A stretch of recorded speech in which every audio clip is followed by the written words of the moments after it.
Hello YouTubers, this is the Scribe and thank you for watching this YouTube video. I want to talk about the potential spoilers for Doctor Who. The reason why I want to talk about them is because I haven't covered it for a long time, and I feel that I don't want people to be suffering while watching this show and trying to guess what's going on, so I just like to reveal exactly what they're doing. So as you know, I'm against propaganda in TV shows. Too much propaganda. I know they put politics in, they have done for decades, but it hasn't always been so ham-fisted and in your face, basically. It's got worse and worse and worse as time has gone on. I was one of the first to actually point this out, especially in relation to Torchwood. Russell T Davies hasn't changed, by the way. He's always been politically motivated in his TV shows, always. They all seem to think that when he came back that this would all stop. No. He was in some ways worse than some of the other producers. He's just better at telling the stories. That's the only difference. So with spoilers, right, we were watching the last episode of Doctor Who, Giggle, right, and the Toymaster mentioned he ran from something. Right, he was so scared that he ran because he didn't want to challenge him, but he did play guard and made him a jack in the box or whatever. Right, so I can more or less cover what that actually is. In the Doctor Who history, there's something called the White Guardian and the Black Guardian, and on my channel recently, on the community section, I did like a voting system, and I asked people who they believe would have come back, and they more or less got it right that it's the Black Guardian that's returning, because that's more or less the description. He's the Order of Chaos and darkness, so it's a force of nature.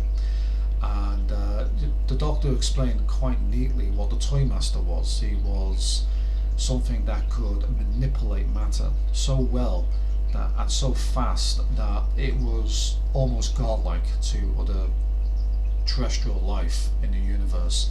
Almost all life in the universe would see that as very, very powerful, even including some of the Daleks, but they would probably somehow neutralize it somehow.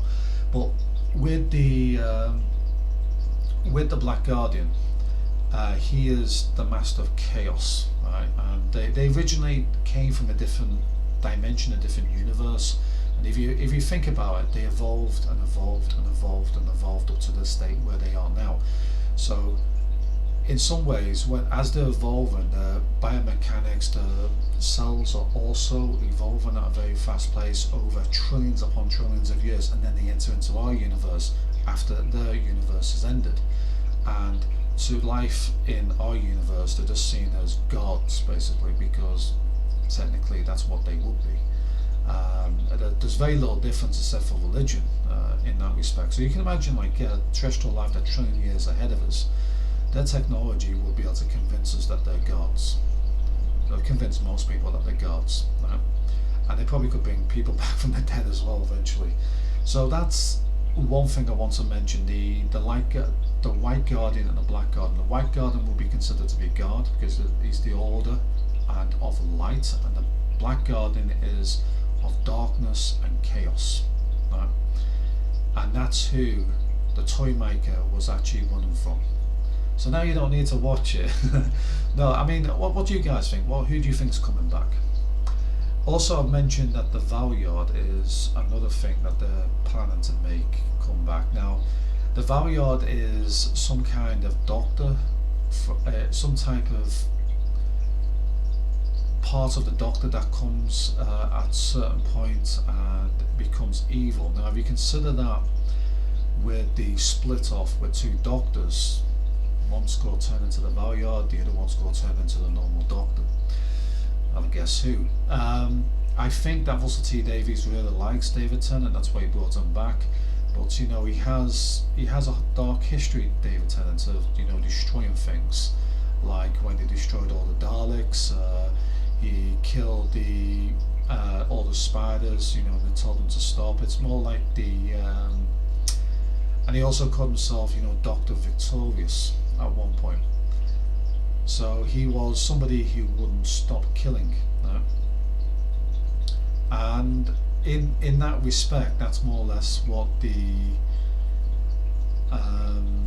Valeyard will become in the future. And it's a good way of actually introducing that character by splitting them off, because otherwise you have a doctor trying to steal the regenerations of himself, which seems a bit strange, but if he's trying to steal the regenerations of a different doctor who's actually the real doctor, maybe that makes more sense. I don't know, but it's kind of a split off with the history. As for the history of Doctor Who, I never actually cared too much about the retconning of the show. I thought that was a reasonable idea. I think in many ways with Doctor Who it's wrote backwards, and I did suggest years ago that maybe the Doctor has a deeper history than Gallifrey, and some of the Time Lords came from somewhere else, and this is what the big reveal was going to be many decades ago, and also a possibility they could write into the show bigger and bigger secrets. Otherwise, things could get stale on the show. So yes, he comes from Gallifrey. He was brought up in Gallifrey, but he originates from a different dimension. I thought that was a master stroke. It's what I would have done, but not to the same extent. I wouldn't attack the fans over it, but it is something that I like seeing in this particular show. I think it's a good idea, and it keeps the show fresh, because you got to remember they got to keep this going for what is another 40 years to reach the 100th anniversary.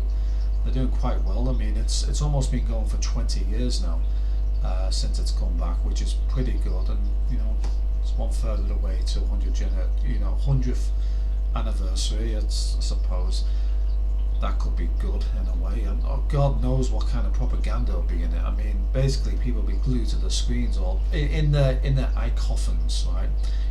Underground, under 6 foot underground, in the little pods and all that, where you have to live for the rest of your life, or 23 hours a day where you have to live in these little pods where you have everything. I mean, and people saying, oh yeah, that's really great. That's what I see. That's what I see in the future. It's terrible. It's all fucking awful. So anyway, thank you for watching, and yeah, what do you think is coming back?